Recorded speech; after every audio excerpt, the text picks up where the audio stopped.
और इस बीच पटना से बड़ी खबर आपको बता दें, भारतीय जनता पार्टी और कांग्रेस के कार्यकर्ता आमने सामने हो गए हैं। दरअसल प्रधानमंत्री नरेंद्र मोदी के खिलाफ अभद्र टिप्पणी का मामला गर्मा गया है।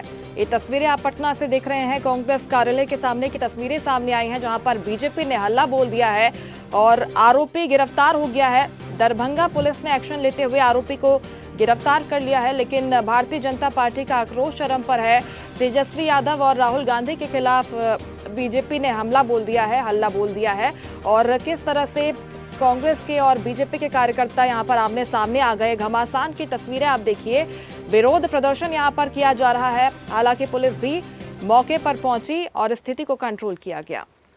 और इस खबर पर ज्यादा बातचीत के लिए सीधे रुक करते हैं। Patna bureau chief Dharmendra Singh phone line पर हमारे साथ जुड़ गए हैं। धर्मेंद्र, आरोपी को तो गिरफ्तार कर लिया गया है, लेकिन भारतीय जनता पार्टी की तरफ से लगातार रिएक्शन सामने आ रहे हैं। सीधे तौर पर वोटर अधिकार यात्रा राहुल गांधी, तेजस्वी यादव को निशाने पर लिया जा रहा है। फिलहाल क्या कुछ स्थिति बनी हुई है? बल्कि जिस दिन से बयान आया है, दरभंगा के आयोजित सभा में होना था, उसी दौरान वहाँ एक सभा में अनाउंस करता है, उसमें प्रधानमंत्री को मार लगाकर गाली दी जाती है। इसके बाद जो है पटना में जो आक्रोश देखा जा रहा है आज, ये एक आक्रोश नहीं बल्कि यहाँ के पार्टी के लेवल के लोगों का कहना कि जिस तरह से मोदी भारत के प्रधानमंत्री है, ये पार्टी की नहीं है। इस स्तर से, घटिया स्तर से जो वो बयानबाजी हुई है, उसकी निंदा करते हुए उन्होंने आज जो है कांग्रेस मुख्यालय के समक्ष धरना दिया, प्रदर्शन किया है।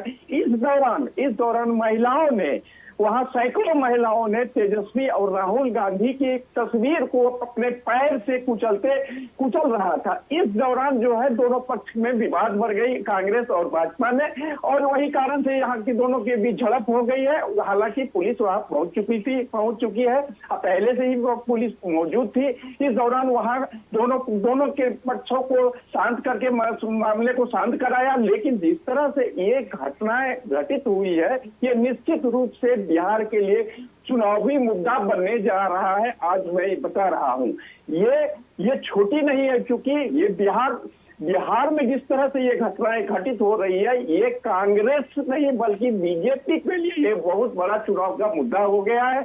और इस मुद्दे को नहीं बल्कि इस बातचीत को और गाली गलौज को ये आगे तक ले जाने का कवायद शुरू कर दी है। जी बिल्कुल, निश्चित तौर पर तस्वीरें भी यही कह रही है धर्मेंद्र, लेकिन विपक्ष की तरफ से कोई रिएक्शन है अभी तक? राहुल गांधी या तेजस्वी यादव की तरफ से कोई बयान आया है इस पूरे मामले पर?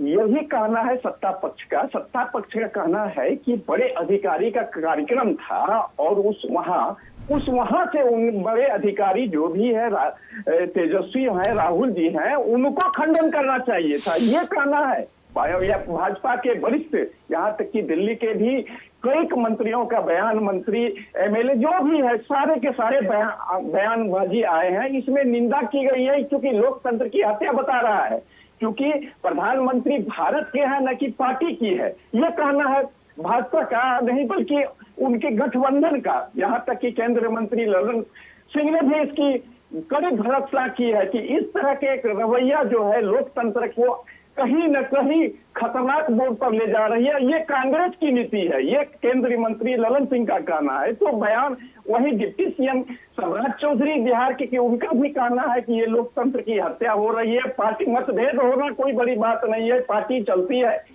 रहेगी। लेकिन इस तरह से जो स्वर्गीय उनकी माता, प्रधानमंत्री माता स्वर्गीय हैं, और उनके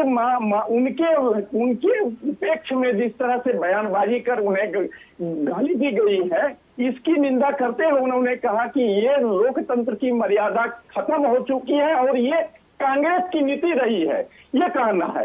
बाकी और जो देखना है आगे क्या होता है, मुझे नहीं लगता है कि ये तुरंत थमने का नाम लेगा। बिल्कुल, निश्चित तौर पर लगता नहीं कि इतनी जल्दी ये मामला ठंडा होगा। फिलहाल स्थिति को कंट्रोल करने के प्रयास हो रहे हैं। बहुत शुक्रिया आपका धर्मेंद्र, तमाम जानकारी के लिए। लेटेस्ट खबरों के लिए लाइक, फॉलो और यूट्यूब पर सब्सक्राइब करें, बेल आइकन दबाएं, साथ ही विजिट करें swedeshlive.com पर।